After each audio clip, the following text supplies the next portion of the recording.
शनिदेव महाराज की जय हो।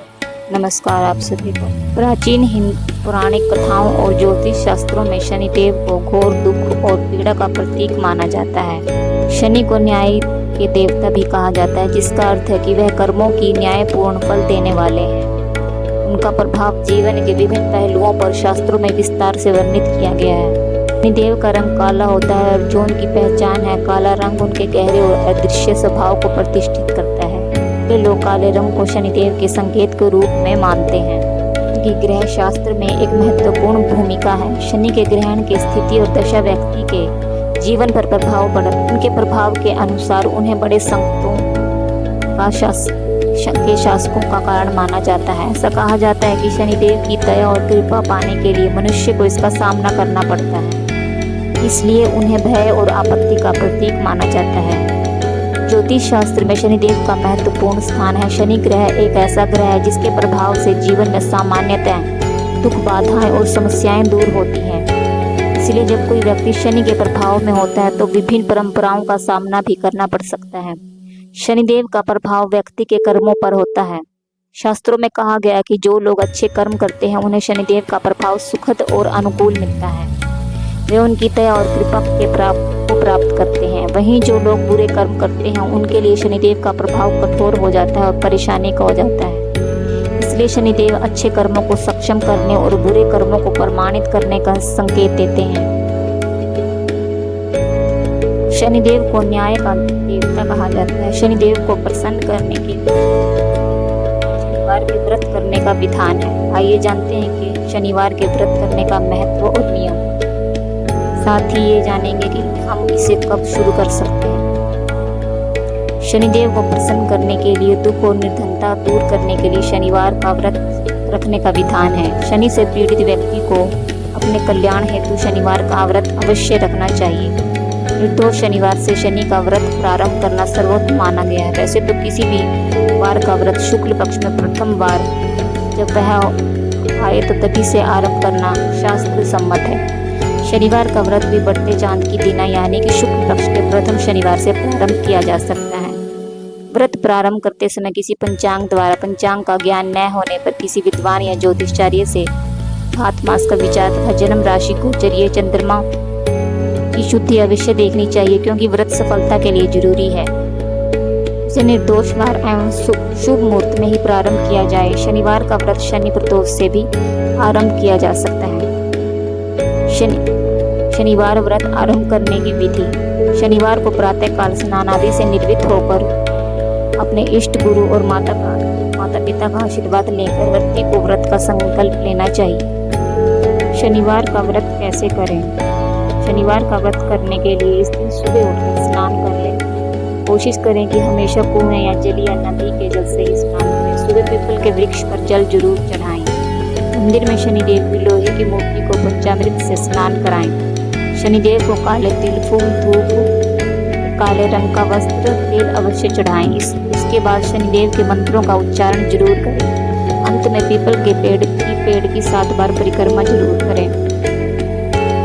शाम के समय व्रत का पारण करें।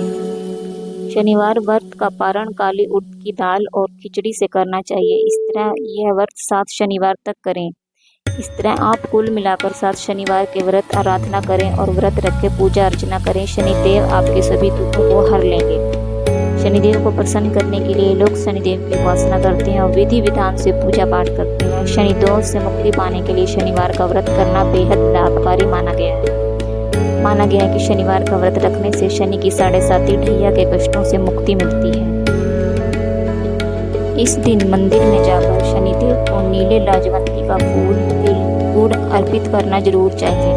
शनिदेव के नाम से दीप सर्प करना चाहिए। शनि मंत्रों का जाप करें। शनि देवता के मंत्रों का जाप करना शनि के दुश्मनों को शांत करने में मदद करता है।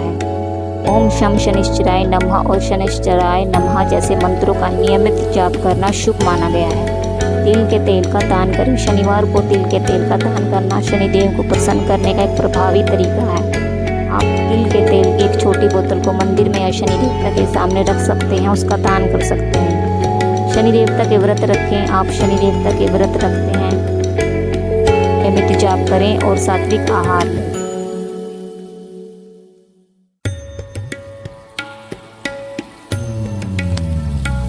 शनि पूजा करने से कई लाभ भी मिलते हैं। शनिदेव पूजा करने से शनि देवता की कृपा, शनि के राक्षसों का प्रभाव कम होता है। यह पूजा जीवन में खुशहाली, संपत्ति और सफलता लाने में मदद करती है। शनि पूजा से भय, चिंता, तनाव कम होता है, मानसिक शांति मिलती है। यह पूजा न्याय, धर्मता, ईमानदारी को बढ़ावा देती है। शनि पूजा करने से आर्थिक स्थिति मजबूत होती है, व्यापार में वृद्धि होती है। यह पूजा शनि के क्रोध से बचाती है और नकारात्मकता को दूर करती है। शनि पूजा स्वास्थ्य में सुधार होता है, रोगों से बचाव मिलता है।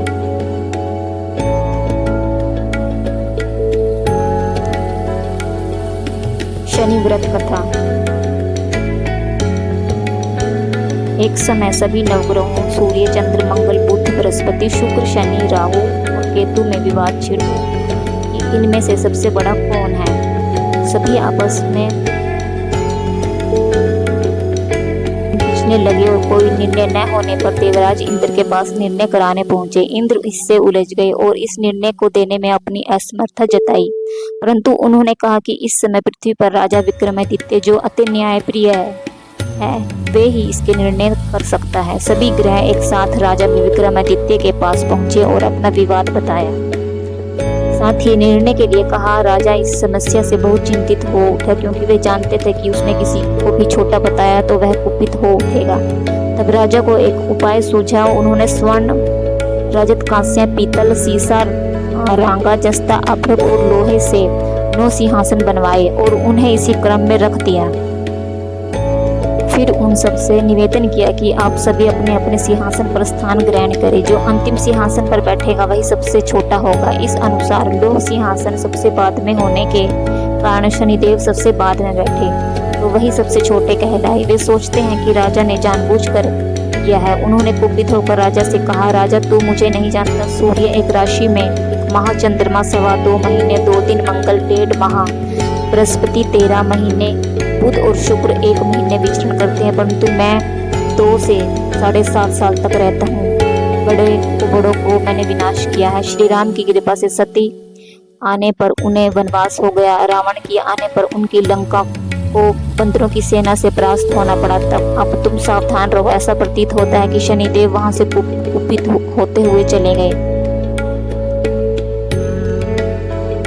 अन्य भगवान खुशी खुशी चले गए। कुछ समय बाद राजा की मुख साती हुई। तब शनिदेव घोड़ों के सौदेबाज बन गए। उनके साथ कई अच्छे घोड़े भी थे। राजा ने यह समाचार सुन अपने अश्वपाल को अच्छे घोड़े खरीदने की आज्ञा दी। उन्होंने कई अच्छे घोड़े और एक बेहतरीन घोड़े को राजा की सवारी के लिए चुना। राजा ज्यों ही उस पर बैठा, वह घोड़ा सर्प वन की ओर भागा।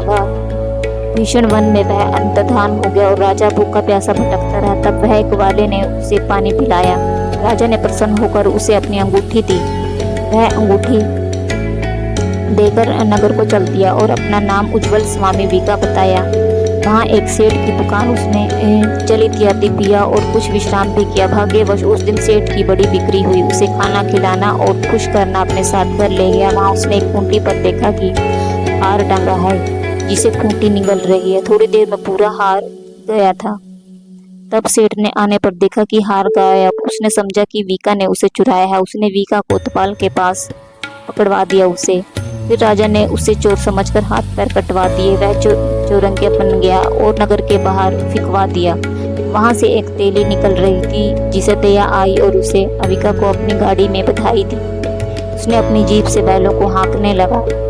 उस काल राजा की शनि दशा समाप्त हो गई। वर्षा काल आने पर मल्हार गाने लगे।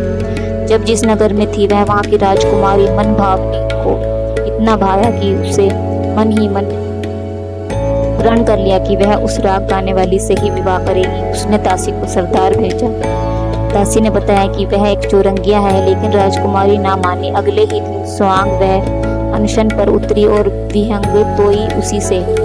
उसे वो तेरा बनाने पर जब वह ना मानी तो राजा ने उसे तेली को बुलाया और विवाह की तैयारी करने को कहा। उसकी शादी राजकुमारी से हो गई। तब एक दिन स्वप्न में शनिदेव ने राजा से हंसकर कहा, तुमने मुझे छोटा बताकर कितना दुख झेला है। तब राजा ने उनसे क्षमा मांगी और प्रार्थना की कि हे शनिदेव, मुझे दुख के रूप में दिया है और किसी और को न दे। शनिदेव मान गए और कहा, जो मेरी कथा और व्रत कहेगा उसे मेरी दशा में कोई दुख न होगा। जो नित्य मेरा ध्यान करेगा और चींटियों को आटा डालेगा, उसके सारे मनोरथ पूर्ण होंगे। साथ ही राजा को हाथ पैर भी वापस दिए। प्रातः आंख बंद करके राजकुमारी ने देखा तो वह आश्चर्यचकित रह गई। वीका ने उसे बताया कि वह उज्जैन का राजा विक्रमादित्य है। सभी अत्यंत प्रसन्न हुए। सेठ ने जब सुना कि वह पैरों पर गिरकर क्षमा इंसान मांग रहा है, राजा ने कहा कि वह तो शनिदेव का कोप था, इसमें किसी का कोई दोष नहीं है। सेठ ने फिर भी निवेदन किया कि मुझे शांति तभी मिलेगी जब आप मेरे घर पर स्थायी भोजन करेंगे। सेठ ने अपने घर नाना प्रकार के गीतों ने राजे का सत्कार किया। साथ ही सबने देखा कि जो खूंटी पर हार निकल गई थी वह अब उसे उगल रही थी। सेठ ने कई मोहरों देकर राजा का धन्यवाद किया और अपनी कन्या श्री कंवरी से पाणी ग्रहण का निवारण किया। राजा ने सहर्ष स्वीकार कर लिया। कुछ समय पश्चात राजा अपनी दोनों रानियों मनभावनी और श्री कांवरी को सभी सहित लेकर उज्जैन नगरी को चले गए। वहां पूरे उपवासियों ने सीमा पर ही उनका स्वागत किया। सारे नगर में दीपमाला हुई और सबको खुशी मनाई। राजा ने घोषणा की कि मैंने शनि देव को सबसे छोटा बताया था, जबकि वास्तव में ही सर्वोपरि है वह। तब से सारे राज्य में शनिदेव की पूजा और कथा नियमित होने लगी। सारी प्रजा ने बहुत समय खुशी और आनंद के साथ बिताया। जो कोई शनिदेव की इस कथा को सुनता पढ़ता है, उसके सारे दुख दूर हो जाते हैं। व्रत के दिन इस कथा को अवश्य पढ़ें और